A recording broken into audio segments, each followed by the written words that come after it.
Good morning అండి అందరికీ. నా పేరు సుజాత చల్లపిల్ల. మనం గత కొన్ని రోజులుగా లాల్ బహదూర్ శాస్త్రి చరిత్ర చెప్పుకుంటున్నాం కదా.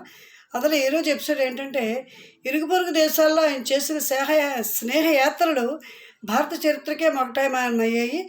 నిమిషం కూడా విశ్రాంతి తీసుకోకుండా భారత ప్రజల కోసం, వారి సంక్షేమం కోసం ఆయన పడిన తహతా ఏ భారతీయుడు విస్మరించలేడు. నిజంగా ఆయన మాతృదేశ పరిపాలన భారాన్ని స్వీకరిస్తున్న రోజున నెహ్రూజీ తర్వాత శాస్త్రీజీ అన్నవాళ్ళు కూడా చెదురుమదురుగా లేకపోలేదు. కానీ అటువంటి వాళ్ళందరికీ కనువిప్పు కలిగే విధంగా దేశ విదేశ వ్యవహారాలను అతి సమర్థవంతంగా నిర్వహించి వారి నోటి వెంటే నెహ్రూజీకి సరైన వారసుడు లాల్ బహదూర్ అని నిరూపించుకోగలిగిన మహనీయ మూర్తి అయిన 19 మాసాల పరిపాలనలో లాల్ బహదూర్ అనేక గడ్డు సమస్యలనే కాకుండా విషమ పరిస్థితులను కూడా ఎదుర్కోవాల్సి వచ్చింది.